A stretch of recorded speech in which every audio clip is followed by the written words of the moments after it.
आहंगरान school में आयोजित quiz programme में हमीदा बानो टीम ने मारी बाजी। सातों टीमों में रही कड़ी टक्कर। यूसीसी के बारे में दी खुलकर जानकारी। घाटगेट स्थित आहंगरान सीनियर सेकेंडरी स्कूल में क्विज प्रतियोगिता का आयोजन रखा गया। क्विज में 7 टीमें बनाई गई।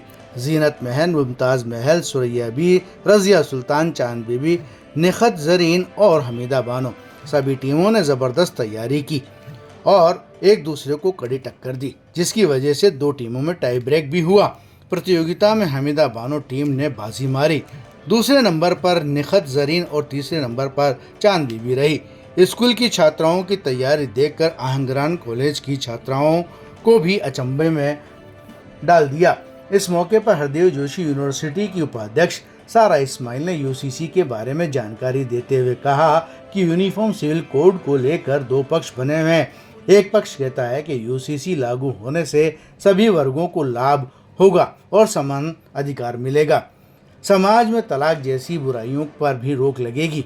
मगर दूसरा पक्ष कहता है कि यदि यूसीसी लागू हो गया तो सभी धर्मों के लोगों को नुकसान होगा और उनकी आज़ादी छीनी जाएगी। प्रतियोगिता के रिजल्ट प्रिंसिपल मोहम्मद यूसुफ खान ने डिक्लेयर किया। बच्चों को बधाई भी दी। बच्चों को गिफ्ट के साथ में प्रशस्ति पत्र देकर उन्हें सम्मानित किया। अधिकारी अल्ताफ हुसैन ने प्रतियोगिता में को सराहा और बच्चों को मुबारकबाद पेश की। हमीदा बानो, डॉक्टर राजेंद्र प्रसाद। तलाक विरासत गोद लेने और उत्तराधिकार के संबंध में लागू किया था। जी, अब ये बात इनको थोड़ा सा आगे। चांद बीबी। निखत जरीन कौन है? हमीदा बानो। कस्टम है, ठीक है। उनकी जो गोद लेने की प्रथा है वो अलग है।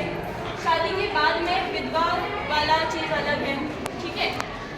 ये सारी जो प्रथाएं चल रही हैं जो कि हमें अलग करती हैं एक दूसरे से, जो कि किसी का हक मार रही हैं। आपकी शादी टूट गई, तलाक आपको लेना है किसी से, आपको वो इंसान नहीं पसंद आ रहा है, इस्लाम ने तो आपको हक दे रखा है, आप तलाक ले सकते हो। और अब ये 3 तलाक, 10 तलाक, तलाक ऐसे तलाक नहीं होता, ये हमें पता है ना सभी को।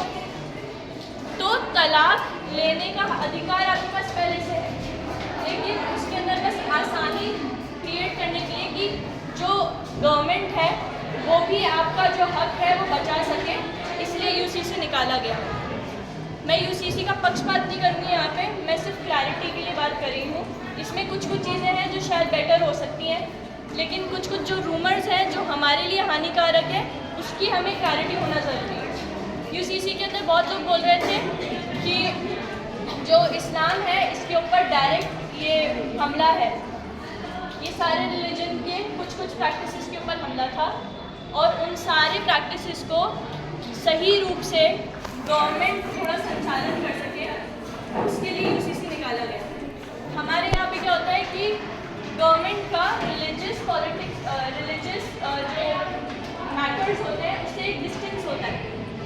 तो रिलीजियस प्रैक्टिसेस के अंदर बहुत लोगों के अधिकार का हनन हो जाता है, बहुत लोगों को अधिकार नहीं देते, किसी की ज़बरदस्ती शादी हो जाती है। हमारी कस्टम ऐसा चल रहा है यूपी, है ना। उन सारी चीज़ों के ऊपर गवर्नमेंट रोक नहीं लगा पाती क्योंकि पर्सनल लॉ बोर्ड बीच में आ जाते हैं उन रिलीजन्स के। तो उस चीज़ को डिस्कार्ड करने के लिए, किसी का हक ना जाए कहीं पे, उसके लिए गवर्नमेंट का एक इन्वॉल्वमेंट आ जाए, इसलिए यूसीसी का काम था। इसके ऊपर रिसर्च करना खुद